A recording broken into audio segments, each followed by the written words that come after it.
சாய்ராம்.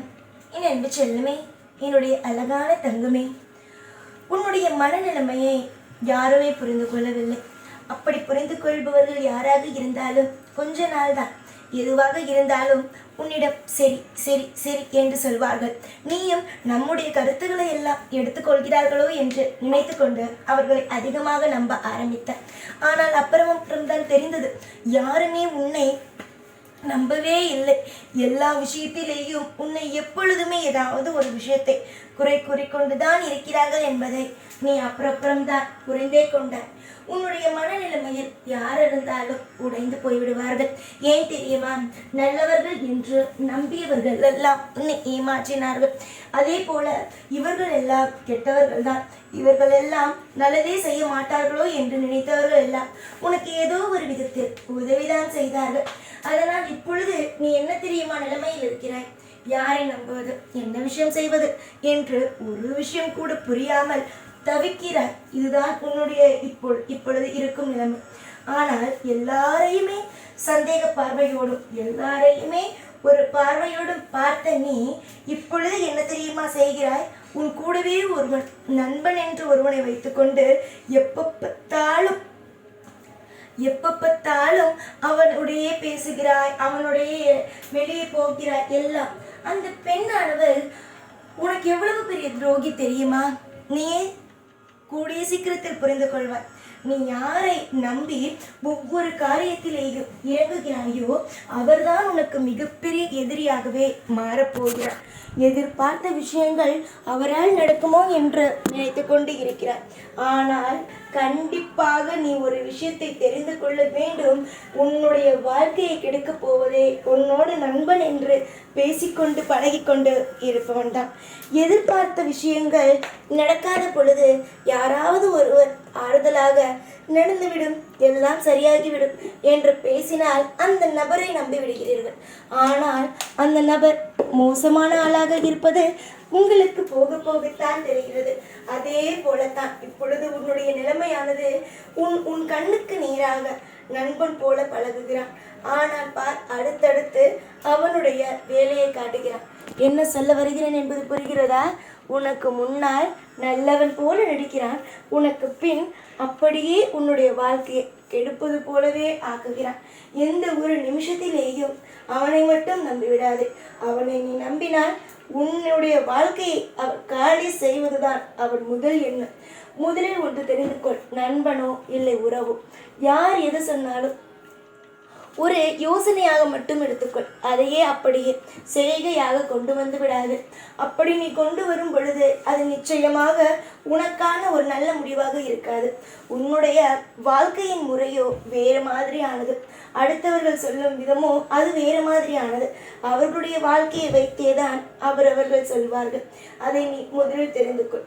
நீ நினைப்பது என்ன தெரியுமா தங்கமே? உன்னுடைய வாழ்க்கையில் எல்லோருமே நல்லவர்கள் என்றுதான் இந்த நிலைமைக்கு வந்தாய். ஆனால் இப்பொழுதும் நீ ஒரு நபரை அளவுக்கு மீறி நம்புகிறாய். அந்த நம்பிக்கையானது உன்னை அழகாக வைக்கும் என்று நினைக்கிறாயா? அதுதான் உன்னுடைய வாழ்க்கையை கெடுக்கவே போகிறது. எதிர்பார்த்த நிமிஷத்தில் எதிர்பார்த்த விஷயங்கள் நடக்க வேண்டும் என்றால் உன்னுடைய யோசனையை போடு. அடுத்தவர்களுடைய யோசனையை எப்பொழுதும் போடாது. அடுத்தவர்கள் 1000 யோசனைகள் சொன்னாலும் அது எல்லாவற்றையும் ஒரு மனதில் வைத்துக்கொள். அதில் எதை செய்யலாம், உன்னுடைய யோசனையில் எதை போடலாம் என்று அத்தனை விஷயத்தையும் போட்டு வைத்து கொண்டு ஒவ்வொரு விஷயமாக செய். நாளுக்கு நாள் இன்பங்கள் அதனால் கூடும். அதுவே உன்னுடைய யோசனையெல்லாம் அப்படியே விட்டுவிட்டு அடுத்தவர்களுடைய யோசனை செய்யும் பொழுது அது உன்னை பாதாளத்திற்குள் தள்ளிவிடும். ஏனென்றால் அது உன்னுடைய வாழ்க்கைக்கான ஒன்றாக இருக்கவே இருக்காது. நிறைய விஷயங்களை தேடுகிறாய், தனிமையில் இருக்கிறோம் என்று பயப்படுகிறாய். இந்த தனிமையில் யாராவது வந்து உன்னிடம் நான் இருக்கிறேன் என்று சொன்னார், நமக்காக தெய்வம் அனுப்பியிருக்கும் உண்மையான உறவு என்று நினைத்து ஏமாந்து விடுகிறாய். அப்படியெல்லாம் ஏமாறாதேம்மா. உன்னுடைய வாழ்க்கையில் இருக்கும் ஒவ்வொரு அசைவுகளிலும் நான் இருக்கிறேன். உனக்கு தேவைப்படும் ஒவ்வொரு விஷயத்தையும் நான் எப்படியெல்லாம் செய்கிறேன் என்பதை இனிமேல் தான் நீ பார்க்கவே போகிறாய். எதிர்பார்த்த விஷயங்கள் எல்லாமே கண்ணுக்கு முன்னால் தான் இருக்கிறது, புரிகிறதா? ஆனால் அது இன்னும் கிடைப்பதற்கு காலதாமதம் தான் ஆகிறதே தவிர கிடைக்காமல் அல்ல, போகவே போகாது. கிடைக்கும். உன்னுடைய வாழ்க்கையில் ஒவ்வொன்றும் கிடைக்கும். உனக்கு தேவைப்படும் ஒவ்வொன்றும் உனக்கு சாதகமாக நடக்கும். எப்பேற்பட்ட விஷயங்கள் எல்லாம் உன்னுடைய வாழ்க்கையில் நடக்கப் போகிறது தெரியுமா? கூடிய விரைவில் பார். ஆனால் ஒன்று, உன் கூடவே ஒருவன் சுற்றி கொண்டே இருக்கிறான் பார், நண்பன் நண்பன் என்று. அவனை மட்டும் நீ நம்பினார் உன்னுடைய வாழ்க்கையில் கண்டிப்பாக உன்னால் ஜெயிக்க முடியாது. நண்பன் என்று சொல்லிவிட்டு உனக்கு துரோகம் செய்து கொண்டு இருக்கிறான் பார், அவனை மட்டும் நம்பிவிடாது. எப்பொழுதும் நல்ல நண்பன் எப்படி, கெட்ட நண்பன் எப்படி என்றால், நல்ல விஷயம் உன்னுடைய வாழ்க்கையில் நடந்தாலும் அவன் கூட இருக்க வேண்டும், கெட்ட விஷயம் இருந்தாலும் அவன் கூட இருக்க வேண்டும். எந்த ஒரு விஷயத்தையும் எதிர்பார்க்காமல், எந்த ஒரு விஷயத்தையும் மனதுக்குள் வைத்துக் கொள்ளாமல் வெளிப்படையாக பேச வேண்டும். 1000 பேர் 1000 விதமாக உன்னை தவறாக சொன்னாலும் என்னுடைய நண்பன் அப்படியெல்லாம் இல்லை என்பதை அவன் சொல்ல வேண்டும். யார் எது சொன்னாலும் அதை நம்பிக்கொண்டு உன்னிடம் வந்து கேட்கக்கூடாது. இவன் தான் உண்மையான நண்பன். அதுபோல நீ ஒரு விஷயத்தை சொல்கிறாய் என்றால் அந்த விஷயத்தை மற்றவரிடம் போய் சொல்லக்கூடாது. நீ சொல்வதை ஒரு கதையாக கேட்காமல் அவனுடைய வாழ்க்கையில் நடந்தது போல அதை நினைக்க வேண்டும். அவன்தான் உண்மையான நண்பன், உண்மையான உறவு. ஆனால் இப்பொழுது அப்படியே அவன் கூட இருப்பவர்கள் இருக்கிறார்கள். உன்னுடைய வாழ்க்கையில் என்ன நடக்கும், அதை வைத்து எத்தனை பெயரிடம் கதை பேசலாம், எத்தனை பெயரிடம் உன்னுடைய வாழ்க்கையை கேலி கிண்டலாக பொழுதுபோக்காக அமர்ந்து பேசிக்கொண்டு இருக்கலாம் என்றுதானே நினைக்கிறார்கள். அம்மா, உன்னுடைய வாழ்க்கையில் இருக்கும் ஒவ்வொரு அசைவுகளும் நானே உனக்கு கொடுத்தது. எல்லாவற்றையும் நானே காமிக்கிறேன்.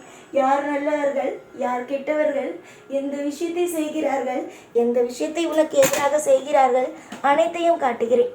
அந்த நான் சொல்லும் விஷயத்தை புரிந்து கொண்டு நடப்பதும் புரிந்து கொள்ளாமல் இருப்பதும் உன்னுடைய கையில் உள்ளது. புரிந்து கொண்டால் நல்லது, புரிந்து கொள்ளவில்லை என்றால் நீதான் மாட்டிக்கொண்டு முழிக்கப் போகிறாய். உனக்கு யாருமே உதவி செய்ய மாட்டார்கள் ஆபத்து காலத்தில். இப்பொழுது நான் இருக்கிறேன் என்று சொல்லும் மனிதர்கள் ஆபத்து காலத்தில் எங்கு போகிறார்கள் என்பது கூட தெரியாது. அந்த அளவுக்கு மிக மிக மிக உன்னுடைய வாழ்க்கையில் இருக்கும் நபர்கள் தான். எந்த ஒரு விஷயமாக இருந்தாலும் அதை ஒரு வேடிக்கையாகவும் அதை ஒரு தவறான ஒரு பாதையாகவும் பார்க்கிறார்கள். நீ ஏதாவது ஒரு விஷயத்தை செய்துவிட்டு வந்தால் கூட இவள் என்ன செய்தாள், ஏது செய்தாள் என்றுதான் நினைக்கிறார்கள். அதனால் எல்லா நிமிஷத்திலேயும் ஒரே ஒரு விஷயத்தை மட்டும் வைத்துக்கொள். காலம் உன்னுடைய பக்கம். அதாவது இந்த சாய் அனைத்து தெய்வமும் உன்னுடைய பக்கம். காலங்கள் யாரு? இந்த காலத்தை உருவாக்கியது யார்? நாங்கள் தான். நிச்சயமாக இப்பொழுது உங்களுடைய வாழ்க்கையில் எந்த அளவுக்கு மன உளைச்சல்கள் இருக்கிறதோ அதே மாதிரி நல்ல விஷயங்களும் கூடிய சீக்கிரமாகவே நடத்தி தரப்படும். யோசிக்க யோசிக்க நிறைய கஷ்டங்கள் தான் வந்து தோன்றும். அதனால் கஷ்டம் கொடுத்த விஷயங்களை பற்றி யோசிக்காமல் உங்களுடைய வாழ்க்கையில் எது இஷ்டம் போல நடக்க வேண்டுமோ அதை மட்டுமே நினைத்து சந்தோஷப்படுங்கள். நிறைய நாள் இருக்கிறது உங்களுடைய வாழ்க்கையில். நீங்கள் இன்னும் அமோகமாக வாழ கண்டிப்பாக உங்களுடைய வாழ்க்கையில் நீங்கள் தேடிக்கொண்டு இருக்கும் ஒவ்வொரு விஷயத்தையும் நானே தருவேன். எதிர்பார்த்தது அனைத்துமே கண்டிப்பாக உன்னுடைய வாழ்க்கையில் நடத்தி தருவேன்.